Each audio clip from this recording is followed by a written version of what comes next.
오늘 하세나 본문은 사도행전 24장 1절에서 9절까지의 말씀입니다.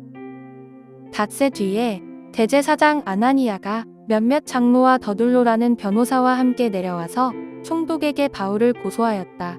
바울을 불러내니 더둘로가 고발하여 말하였다. 벨릭스 총독님, 우리는 총독님의 덕분으로 크게 평안을 누리고 있습니다.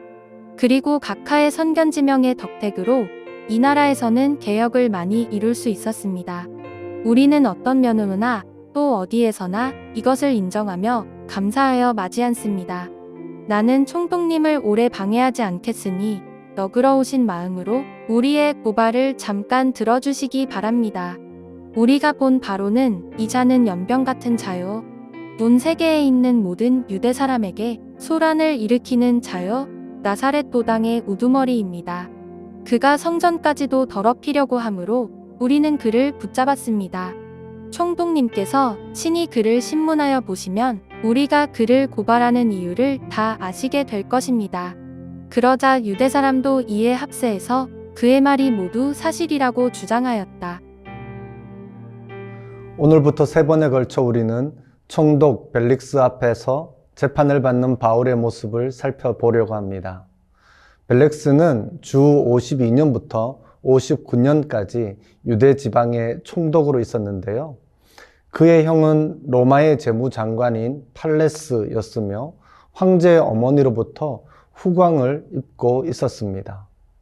이 때문에 그의 지위는 흔들리지 않았고 재직 시에는 강한 철권 통치를 한 것으로 알려져 있습니다.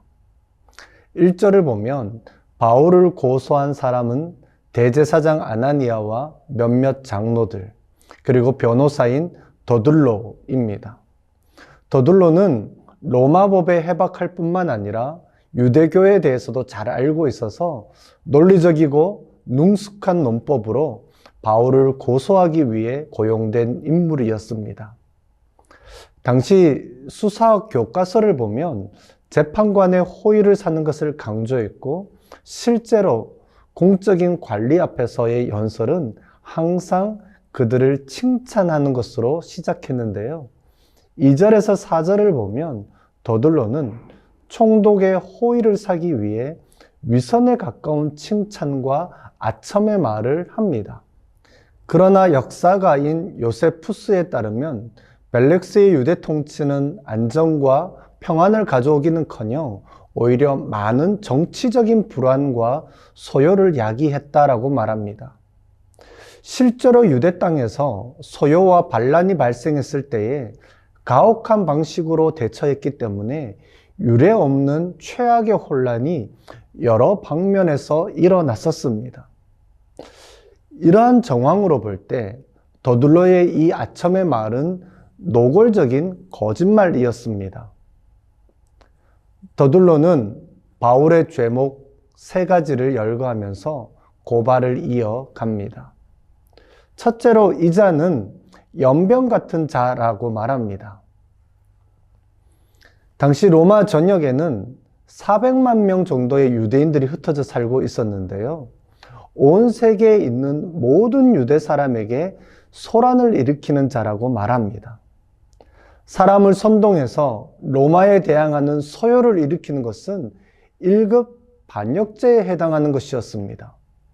벨릭스는 이전에 선지자로 자칭하는 사람들과 그 추종자들을 로마에 대한 대항 및 반역으로 규정하여서 몇 번에 걸쳐 잔인하게 진압하고 처형한 전력이 있었기 때문에 이 점을 이용하려는 것이었습니다. 두 번째 죄명은 나사렛 도당의 우두머리라는 것입니다. 더둘로가 이러한 표현을 사용한 것은 이들 집단이 로마가 인정하는 합법적인 유대교와는 아무런 관계가 없으며 나사렛이라는 한 지역에 뿌리를 두고 있는 불법적인 집단이라는 것을 부각시키려 한 것으로 보입니다. 바울에게 씌어진 3번째 죄명은 성전을 더럽히려고 했다라는 것입니다. 이렇게 말하는 배경은 사도행전 21장 28절에서 29절에 있는데요. 21장 28절 하반절에 헬라인을 데리고 성전에 들어가서 이 거룩한 곳을 더럽혔다라는 것입니다. 이것이 어떻게 된 일인지 29절에서 설명하고 있는데요. 이는 그들이 전에 에베소 사람 드로비모가 바울과 함께 시내에 있음을 보고 바울이 그를 성전에 데리고 들어간 줄로 생각함이러라입니다. 당시 이 일 때문에 온 성이 소동했고 백성이 달려와 바울을 잡아 성전 밖으로 끌어내는 일이 있었던 것이죠. 만일 바울이 이들의 주장처럼 실제로 헬라인을 성전으로 데리고 들어가므로 성전을 모독했다면 사형죄에 해당하는 아주 위험한 죄목이 되었을 것입니다. 오늘 본문 6절에 보면 바울이 성전까지도 더럽히려고 하여 그를 붙잡았다라고 말하고 있는데요. 실제로는 바울에게 사형을 가하려는 유대인의 시도가 있었던 것입니다. 더둘로는 지금 사건의 실상을 객관적으로 말하는 것이 아니라 사건을 왜곡해서 표현한 것입니다. 이어서 더둘로는 총독 벨릭스에게 직접적으로 호소하는 말로 그의 고소를 마무리합니다.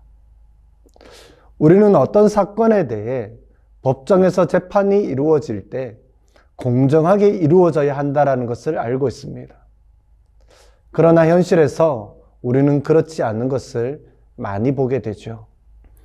법을 집행하는 자나 법에 호소하는 자는 자신의 양심과 하나님의 말씀에 자신을 비추어 볼 필요가 있습니다.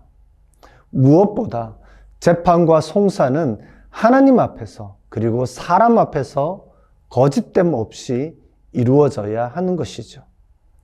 그리하여서 재판이 공정하게 이루어져야 하며 무고한 사람에게 죄를 뒤집어 씌우는 일이 없어야 할 것입니다. 오늘 하세나를 마무리하면서 우리는 하나님 앞에서 내가 공정한 저울과 추를 사용하고 있는지 점검해 볼 필요가 있습니다. 또한 이 땅에서 공정한 재판이 이루어지기를, 오직 공의와 정의가 세워지기를 기도하는 것도 잊지 말아야 할 것입니다. 오늘의 하시조는 분리수거 솔선수범하기입니다. 우리 집 분리수거뿐만 아니라 내 이웃의 분리수거를 함께 도와주면 어떨까요? 오늘의 하시조 함께 하시죠.